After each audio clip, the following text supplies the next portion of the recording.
Back to prime time debate. ఇక Iran సర్వనాశనమేనా? America షరతులకు Tehran ఒప్పుకోవడం లేదా? అమెరికాపై ఇజ్రాయెల్ తీవ్ర ఒత్తిడి తీసుకొస్తుందా? ఇక నుంచి బాంబుల వర్షం మోగనుందా? యురేనియం కోసం అమెరికా పట్టుబడుతుందా? ఇరాన్ యురేనియం ఇవ్వనంటుందా? అమెరికాకి ఇస్తారా, నాశనం చేస్తారా? ఇరాన్ అమెరికా మధ్య చర్చలకు ఎండు కార్డు పడే అవకాశాలున్నాయా? శాంతి శాంతి అంటున్న అమెరికా మళ్లీ దాడులు ఎందుకు మొదలుపెట్టింది? ఇక ఇప్పుడు కాల్పుల విరమణ అంటూ ఉండదా? ఇక చావోరేవో తేల్చుకోవాల్సిందేనా? అమెరికా మళ్లీ ఆయుధాలను బయటకు తీస్తుందా? ముందు ముందు ఇంకా వార్ భీకరంగా కొనసాగే పరిస్థితులే కనిపిస్తున్నాయి. శాంతి చర్చలు ఎక్కడ ఆగిపోయాయి? చర్చలు ముందు మళ్లీ దాడులు ఎందుకు? మరోవైపు ట్రంప్ సోషల్ మీడియా ట్రూత్లో సంచలన ప్రకటన చేసేశారు.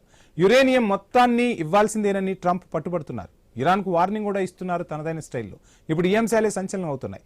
ఇప్పటి వరకు శుద్ధి చేసిన యురేనియాన్ని అమెరికాకు అప్పగించాలని, లేకపోతే నాశనం చేయాలని కండిషన్ పెట్టారు ట్రంప్. ఇప్పుడు ఇదే ఇష్యూపై ప్రపంచవ్యాప్తంగా తీవ్ర ఉత్కంఠ నెలకొంది. ఓవైపు ప్రపంచమేమో ఆర్థిక సంక్షోభాన్ని ఎదుర్కొంటుంది అన్న పరిస్థితులు ఆయా దేశాల్లో కనిపిస్తున్నాయి. సో ఏం జరగబోతుంది? యుద్ధానికి ఎండు కార్డు పడే పరిస్థితులు లేవా? యుద్ధం మొదలు పెట్టడం కాదు, యుద్ధం ఎక్కడ ముగించాలో తెలుసుకోకపోతే ఇలాంటి పరిస్థితులే ఉంటాయా? ఆ రెండు దేశాలు అంటే యుద్ధంలో పాల్గొన్న ఇరాన్, ఇజ్రాయిల్, అమెరికానే కాదు, ప్రపంచం మొత్తం కూడా ఈ యుద్ధం వల్ల ఎటువంటి సంక్షోభాలు ఎదుర్కోబోతుంది? ఈ అంశానికి సంబంధించి మనం మాట్లాడదాం. శేషు సార్,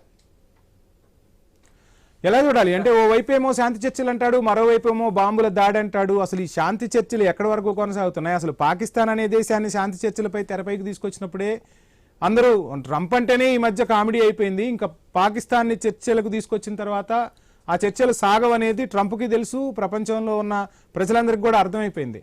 ఏంటి అసలు ఏం జరుగుతుంది సార్? ఈ యుద్ధం ఏ వైపు తిరుగుతుందంటారు? వంశీ, అమెరికన్ ప్రెసిడెంట్ తీసుకుంటున్న నిర్ణయాలు, మాట్లాడుతున్న మాటలు, తన ఓన్ సోషల్ మీడియా ట్రూత్ లో చేస్తున్నటువంటి పోస్టులు క్షణానికి మారిపోతున్నాయి, గడియకు మారిపోతున్నాయి. అసలు ఒక అగ్రరాజ్య అధ్యక్షుడు ఎలా బిహేవ్ చేస్తుండో అనేది చాలా ఒక చర్చనీయాంశంగా మారిపోతే, ఈవెన్ అట్ ప్రపంచమంతా కూడా ట్రంప్ నిర్ణయాలను వ్యతిరేకిస్తుంటే సొంత దేశంలో ఉన్నటువంటి ప్రజలు కూడా ట్రంప్ నిర్ణయాలను వ్యతిరేకిస్తున్నారంటే అతని స్థాయితో ప్రపంచానికి మొత్తానికి అర్థమైపోయింది. ఇది ఒక అంశం. అయితే ఈ ఇరాన్ యుద్ధం విషయంలో అసలు ఎవరితో సంప్రదింపులు చేయకుండా, ఈవెన్ దో మీరు నాటో కూటమి అనేది ఉంది కదా 32 దేశాలతోటి, సమస్య వచ్చినప్పుడు నాటో దేశాల సహకారం కోరిండు కానీ మరి ఒక దేశం పైన దాడి చేయటం మొదలు పెట్టాలనుకున్నప్పుడు నాటో దేశాలతోటి కూడా సంప్రదింపులు చేయలేదు, ఏకపక్షంగా దాడులు చేసేశారు. మీకు ఈ 2 సంఘటనలు జరిగాయి ఈ యుద్ధం ప్రారంభమైన తర్వాత. ఒకటి, అమెరికన్ ఇంటెలిజెన్స్ ఆఫీసర్ కెంట్ రాజీనామా చేసిండు. కెంట్ రాజీనామా చేస్తూ ఒక మాట చెప్పాడు, అయ్యో ఇప్పుడు మనకి ఇరాన్ తో ఇప్పటికిప్పుడు ముంపుకొచ్చేటటువంటి ప్రమాదం ఏమీ లేదు, అనవసరంగా ఇరాన్ పైన దాడి చేశామని రాజీనామా చేసి వెళ్ళిపోయాడు. తులసి గబార్డ్ కూడా రాజీనామా చేసేది, చీఫ్ ఇంటెలిజెన్స్ ఆఫీసర్ అమెరికాకి, ఆమె కూడా రాజీనామా చేసింది. ఎందుకంటే 2 సార్లు అమెరికన్ ప్రెసిడెంట్ పైన, ఒకసారి హోటల్లోనూ ఒకసారి వైట్ హౌస్ ముందు కాల్పులు జరిగాయి, దాడులు జరిగాయి, 2 సంఘటనలు జరిగాయి. ఈ 2 సంఘటనలు అసలు ట్రంప్ ఒకవైపు ఖతార్ క్యాపిటల్ సిటీ దోహాలో చర్చలు చేస్తూ మరొక వైపు దాడులు చేస్తున్నాడు. ఇదే చాలా విచిత్రమైనటువంటి అంశం. ఏంటంటే ఇరాన్ కి సంబంధించినటువంటి యుద్ధానికి సంబంధించిన అంశం పైన దోహాలో ఒక పక్కేమో మధ్యవర్తులతో చర్చలు చేస్తుంటాడు, వాళ్ళ ముందు ప్రతిపాదనలు పెడుతుంటాడు, ఇంకొక పక్కేమో దాడులు చేస్తుంటాడు. ఎందుకు దాడులు చేస్తున్నారంటే వైట్ హౌస్ చెప్తుంది ఆత్మరక్షణ కోసం అంటది. ఏంటో ఆత్మరక్షణ కోసం అంటే, ఇరాన్ లో ఉన్నటువంటి నావికా కేంద్రాల పైన బందర్ అబ్బాస్ దగ్గర దాడులు చేశారు, 2 అటాక్స్ చేశారు. ఏంటి అటాక్స్ అంటే, ఒకటి ఇరాన్ ప్రయోగించే క్షిపణి కేంద్రాల పైన దాడి చేశారు, రెండోది షీ మైన్స్ పెట్టేటటువంటి బోట్ల పైన దాడి చేశారు. ఎందుకంటే ఈ చర్చలు విఫలమైతే మళ్ళా ఇరాన్ బలంగా దాడులు చేయకుండా ఉండటానికి ఈ దాడులు చేశారు అనేది స్పష్టమవుతుంది. ఇది ఒకటి. రెండోది, ఈ దాడులు ఇప్పుడే ఎందుకు చేశాడు అని అంటే, ఇరాన్ కి ఒక సంకేతం ఇవ్వటానికి, ఒక సందేశం ఇవ్వటానికి దాడి చేశాడు. ఏంటి అని అంటే, చర్చల సందర్భంగా ఒక 3 ప్రతిపాదనలు డొనాల్డ్ ట్రంప్ మధ్యవర్తుల ముందు పెట్టాడు. ఒకటి, 3 కూడా శుద్ధి చేసినటువంటి యురేనియానికి సంబంధించినవే. ఫస్ట్ టర్మ్ ఏం పెట్టాడనంటే, మీరు శుద్ధి చేసిన 440 కేజీల యురేనియాన్ని అమెరికాకి తరలించండి అని అన్నాడు. ఇఫ్ నాట్, ఒకవేళ తరలించకపోతే అదే యురేనియాన్ని మీ ఇరాన్ లోనే అణుశక్తి కమిషన్ ఆధ్వర్యంలో దాన్ని నాశనం చేయండి, న్యూక్లియర్ డస్ట్ ని. మూడోది, మీకు నచ్చిన మధ్యవర్తిత్వ దేశంలోకి తరలించి అక్కడ అణుశక్తి కమిషన్ ఆధ్వర్యంలో దాన్ని ధ్వంసం చేయండి అన్నాడు. బట్ ఇరాన్ ఏం చేసింది తెలుసా? చాలా తెలివిగా ఒక ఎత్తు వేసింది. ఏం చేశారంటే, మేము మా దగ్గర శుద్ధి చేసినటువంటి యురేనియాన్ని చైనాకి తరలిస్తామని అన్నది. ఆ మాట ట్రంప్ కు నచ్చలేదు కాబట్టి ఇరాన్ పైన మళ్ళా 2 దాడులు చేశాడు అనేటటువంటి విషయాన్ని మనం గమనించాలి. కాబట్టి చర్చల్లో చాలా కఠినమైనటువంటి నిబంధనలు పెడుతున్నారు. ఒక విధంగా ఇరాన్ ఒక మెట్టు దిగిందని చెప్పాలి. ఎందుకంటే అసలు సమస్య 2 అంశాల్లోనే వస్తుంది. ఒకటి, శుద్ధి చేసినటువంటి యురేనియం 60% శుద్ధి జరిగింది. 90% జరిగితే అది అణువస్త్రాల తయారీకి ఉపయోగపడుతుంది. వాళ్ళ దగ్గర ఉన్నది మాకు అప్పజెప్పమంటే ఇప్పటిదాకా అప్పజెప్పే ప్రసక్తి లేదన్నారు. కానీ ఒక మెట్టు దిగి అప్పజెప్పడానికి సిద్ధపడ్డారు. మొదటి ప్రైమరీ చర్చలు 60 రోజులు జరుగుతాయి. 60 రోజుల తర్వాత దీనిపైన నిర్ణయం తీసుకుందామని చెప్పారు. రెండోది, హార్మోజ్ ని ఓపెన్ చేస్తాము, ఎలాంటి టోల్ గేట్ పెట్టకుండానే అనేటటువంటి ఒక ఒప్పందానికి కూడా వచ్చారు. ఇంకా అభ్యంతరం ఏంటది డొనాల్డ్ ట్రంప్ కి ఇరాన్ పట్ల?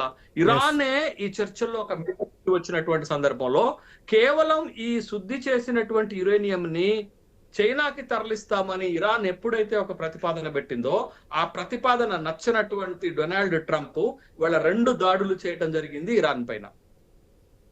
Yeah right sir.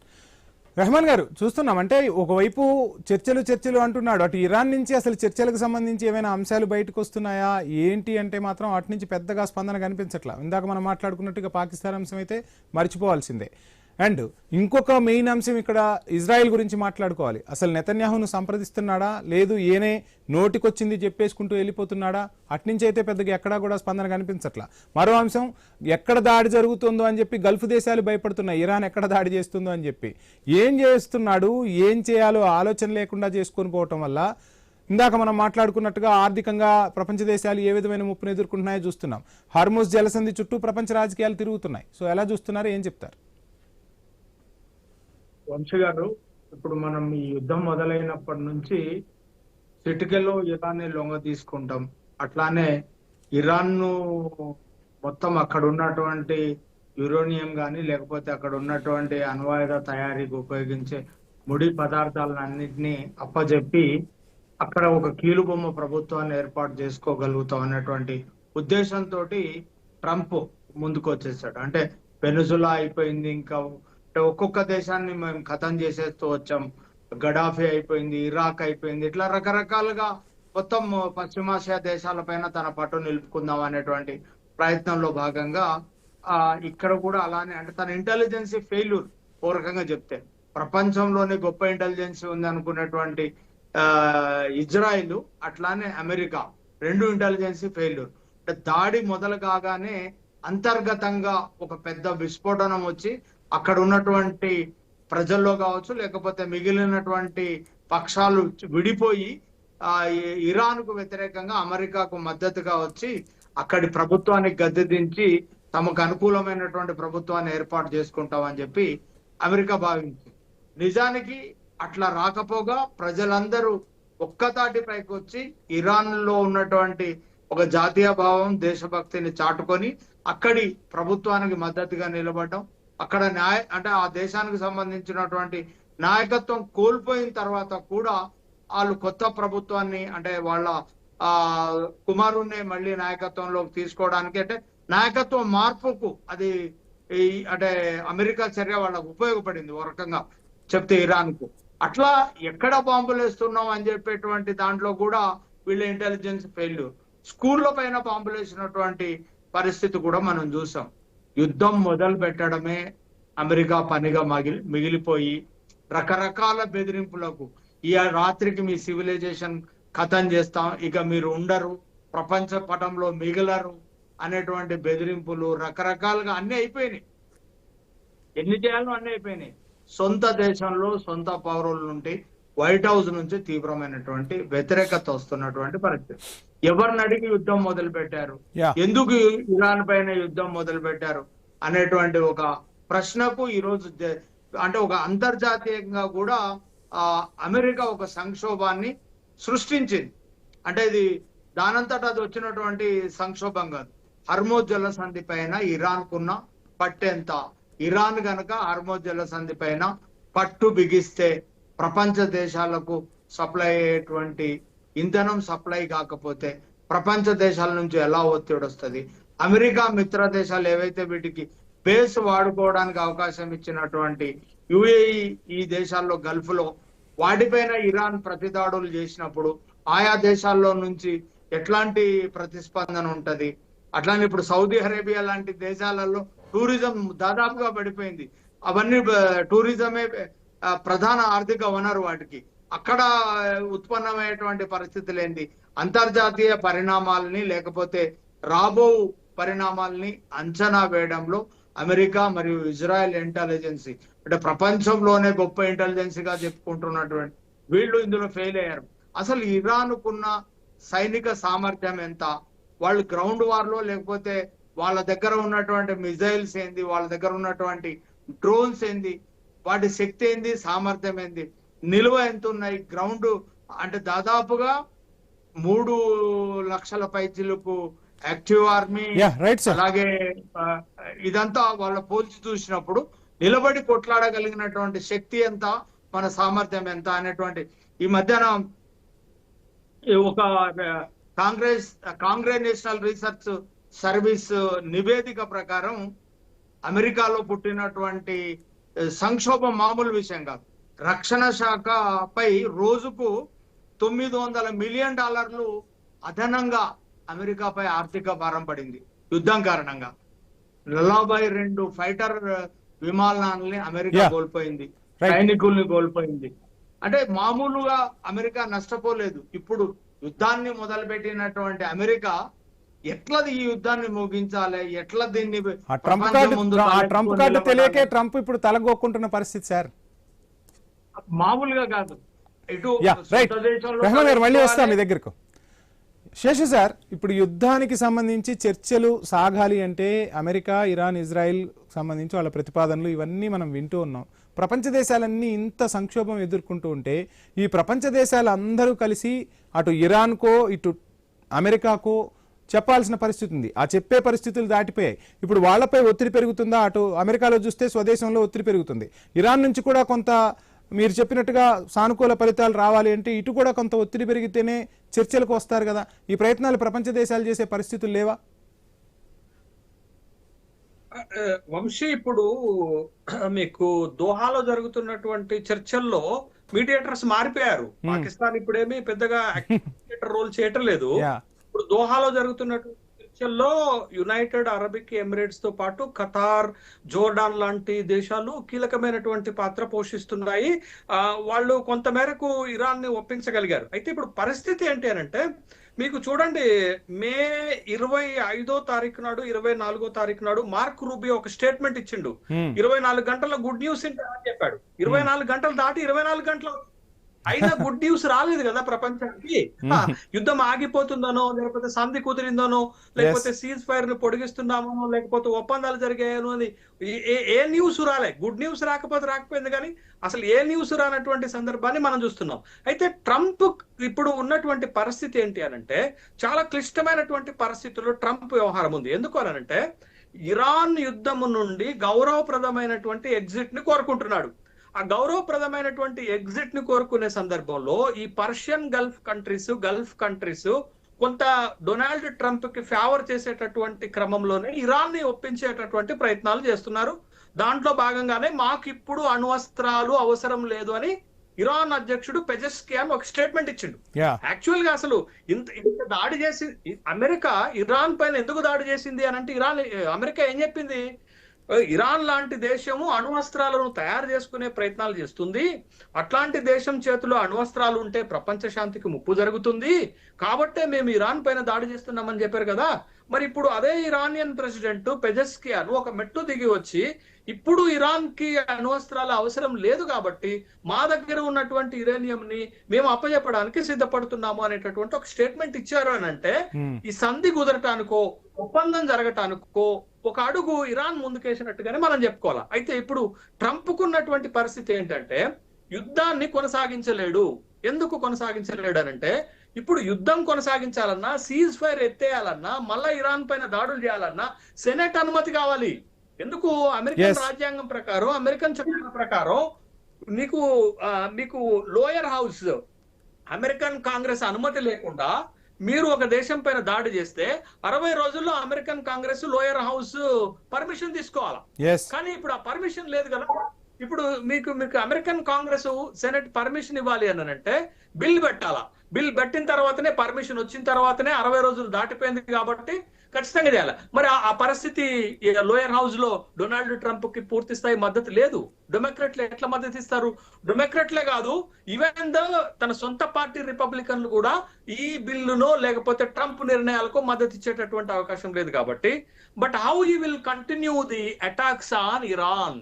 ఎట్లా చేస్తాడు అంటే ఒక సంక్షోభ పరిస్థితి ట్రంప్ కున్నది. ట్రంప్ కోరుకుంటుంది ఏంటంటే ఏదో ఒక విధంగా నా గౌరవానికి భంగం కాకుండా అమెరికన్ ప్రయోజనాలు సాధించిందని చెప్పుకునే విధంగా ఈ ఒప్పందం జరిగిపోవాలి. అండ్ ఇప్పుడు త్వరలో ఎలక్షన్ ఎదుర్కోబోతున్నాడు సార్. నవంబర్ లో ఉన్నాయి. నవంబర్ లో మీకు లోయర్ హౌస్ కి ఎలక్షన్స్ ఉంటాయి. అక్కడ మన దగ్గర ఉన్నట్టే అక్కడ లోయర్ హౌస్ లో ఎలక్షన్స్ ఉంటాయి. బట్ ఆ ఎలక్షన్స్ ఎదుర్కోవాలన్నా కానీ డొనాల్డ్ ట్రంప్ దీని నుండి బయటపడాల్సినటువంటి అవసరం ఉంది. అందుకే సౌదీ అరేబియా పైన, ఖతార్ పైన, అరబిక్ ఎమిరేట్స్ పైన ఒత్తిడి తీసుకొస్తున్నాడు. మీరు ఎట్లాగైనా ఇరాన్ ని ఒప్పించండి అనేది. ఇరాన్ ఏం చెప్తుంది? ఇప్పటి వరకు యుద్ధానికి అయినటువంటి నష్టపరిహారాన్ని చెల్లించండి, ఇతర దేశాల్లో మా సీజ్ చేసినటువంటి ఆస్తులను కూడా విడుదల చేయండి అనేటటువంటి ఒక ప్రతిపాదనలు పెట్టారు. అవి పెద్ద కష్టమైనటువంటి ప్రతిపాదనలు కూడా కాదు. ఒక 2 అంశాల దగ్గర మాత్రమే పీఠముడి పడుతుంది. ఆ 2 అంశాల విషయంలో కూడా కాస్త లిబరల్ గా ఇరాన్ ముందుకు వచ్చింది. ఒకటి హార్బుజ్ విషయంలో లిబరల్ గానే వచ్చింది, ఏమి అక్కడ అడ్డంకులు పెట్టము, ఏం శాంక్షన్స్ పెట్టమని చెప్తున్నారు. రెండోది యురేనియాన్ని అప్పచెప్తామని అంటున్నారు. ఇంకా సమస్య ఎక్కడొస్తుంది అంటే ట్రంప్ కి ఇరాన్ ప్రతిపాదన నచ్చటం లేదు, అక్కడే సమస్య వస్తుంది. బట్ ఇరాన్ ట్రంప్ చెప్పినట్టు వినాలి అనుకుంటే ఇంత నష్టం ఎందుకు పోవాలి? ఇరాన్ కి ఉన్నటువంటి అగ్రనాయకత్వం మొత్తాన్ని కోల్పోయింది. ఈవెన్ దో మీకు వాళ్ళకి ఆయతుల్లా ఖొమైనీ దగ్గర నుంచి వాళ్ళకి కీలకమైనటువంటి నేతలందరూ ఒక 50 మంది కీలకమైన ఇరానియన్ నేతలను కోల్పోయారు. 100,000 కోట్ల రూపాయల నష్టం జరిగింది. మళ్ళా కోలుకోవటానికి ఇరాన్ కి 20 ఏళ్ళు పడుతుందో 30 ఏళ్ళు పడుతుందో అనేటటువంటి ఇంకా కోలుకోవడానికి ఏం లేదు సార్ అక్కడ. ఇక ప్రజలనే కోల్పోవాలి ఇరాన్ కోల్పోతే. అదే. అండ్ శేషు సార్, రెహమాన్ గారు, ఇప్పటి వరకు ఇరాన్ ప్రజలు సరే ఎవరు ఊహించినట్టుగా అక్కడ ప్రభుత్వానికి మద్దతు తెలిపారు. దేశం పైకి వచ్చేసరికి దేశం అంతా ఏకమైంది. సో చిన్న పిల్లలతో వచ్చి కూడా అమెరికా దాడులు చేస్తా అంటే వచ్చి పెద్ద ఎత్తున నిరసన వ్యక్తం చేశారు. కానీ ఇంకా మొండి పట్టుగా ఉంటే ఇరాన్ ప్రజల్లో కూడా అసంతృప్తి రాదా? ఒకటండి, నిజానికి పర్షియన్ బ్లడ్ లో ఆ పట్టుదల, మొండిగా నిలబడడం, ఆ కొట్లాడడం అనేది మనం ముందు నుంచి చూస్తున్నాం. అయితే ఒక అన్యాయానికి వ్యతిరేకంగా నిలబడి కొట్లాడడంలో వాళ్ళు ఎప్పుడు వెనక్కి పోరు. అంటే ఒక దేశం ఇంకో దేశం పైన అక్రమంగా, అన్యాయంగా, అంటే ఒక పెత్తనం చేసేటువంటి ఉద్దేశంతో, అంటే దీన్ని ఒక బానిసగా లొంగ తీసుకునేటువంటి ప్రయత్నంలో భాగంగా ఇరాన్ ప్రజలందరినీ సామూహికంగా బానిసలుగా మార్చేందుకు చేసినటువంటి ఒక కుట్రగా, అట్లానే అక్కడ ఉన్నటువంటి ఆర్థిక వనరులను కొల్లగొట్టే ప్రయత్నంలో భాగంగానే ఈ దాడి గాని, ఈ ఇరాన్ పైన దాడి గాని అక్కడ ప్రజలు చూస్తున్నారు. కాబట్టి బానిసలుగా లొంగిపోవడం కంటే నిలబడి కొట్లాడి చనిపోవడమే గొప్ప అనేటువంటి భావన అక్కడ ప్రజల్లో వెల్లడైతున్నట్టుగా ఇటీవల కొన్ని సర్వే సంస్థలు కూడా వెల్లడించినాయి. అంటే ఎట్లాంటి పరిస్థితులనైనా ఎదుర్కొని నిలబడి కొట్లాడేందుకే దాదాపుగా ఇరాన్ ప్రజలు సిద్ధమైనట్టుగా, లొంగిపోయే మనస్తత్వంతో కాకుండా నిలబడి కొట్లాడేందుకే వాళ్ళు సిద్ధమైనట్టుగా. రెహమాన్ సార్, ఒక సబ్మిషన్ మీ పాయింట్ కే, 2003లో ఇరాక్ ని తన ఆధీనంలోకి తీసుకున్నది, 2005లో లిబియాని తీసుకున్నది, మొన్న సిరియాని తన ఆధీనంలోకి తీసుకున్న తర్వాత ఆ దేశాల్లో ఎలాంటి పరిస్థితులు ఎదురవుతున్నాయో చూసిన తర్వాత ఇరానియన్లు మీకు ఖొమైనీ పైన కోపం ఉన్నప్పటికి కూడా ఆ దేశాలకు పట్టిన విధంగా మా దేశానికి కూడా పట్టకూడదు అని ఒక జాతీయ భావంతో గట్టిగా నిలబడ్డారు వాళ్ళు. ఎగ్జాక్ట్లీ అట్లానే. ఎందుకంటే ఇప్పుడు ఈ సద్దాం హుసేన్ ఉరిదీసిన తర్వాత అక్కడే ఏర్పాటు చేసినటువంటి కీలుబొమ్మ ప్రభుత్వం చేత వాళ్ళు ఎట్లయితే అక్కడ ఆర్థిక వనరులు, అంటే వాళ్ళు ఎలా కొల్లగొట్టారు ఇవన్నీ చూశారు. అంటే ఇంతకు ముందుగా మనం అనుకుంటున్నట్టుగానే అమెరికా వేసినటువంటి ఒక ఎత్తుగడ, లేకపోతే ఇరాన్ నుంచి ఎక్కువ అంటే ఇంధనాన్ని తీసుకెళ్లడమా, లేకపోతే ఆ ఇంధనాన్ని ప్రపంచ right, sir. దేశాలకు Right, sir. Please conclude. అమ్మకుండా చూడడం అనేటువంటి ఎత్తుగడ కూడా పూర్తిగా ఫెయిల్ అయినట్టుగా చూడాలి. ఈ యుద్ధంలో పూర్తిగా లాభపడ్డది ఎవరా అంటే రష్యా మొత్తం Right, ఇండియాకు sir. మిగతా అంటే వాళ్ళు right sir thank you so much Rahman garu, Seshu sir. So మొత్తంగా ట్రంప్ ఏం చేయబోతున్నాడు అనేది ప్రపంచమంతా ఎదురు చూస్తుంది. యుద్ధం వల్ల ప్రపంచం కానీ ఆయా దేశాలు కానీ సాధించేది ఏముండదు. ప్రపంచం మొత్తం ఈ యుద్ధంతో అతలాకుతలమవుతున్న పరిస్థితుల్లో ఈ యుద్ధానికి ట్రంప్ కార్డు ఎలా పడుతుందో మాత్రం వేచి చూద్దాం. ఇది వాళ్ళ prime time debate. Stay tuned.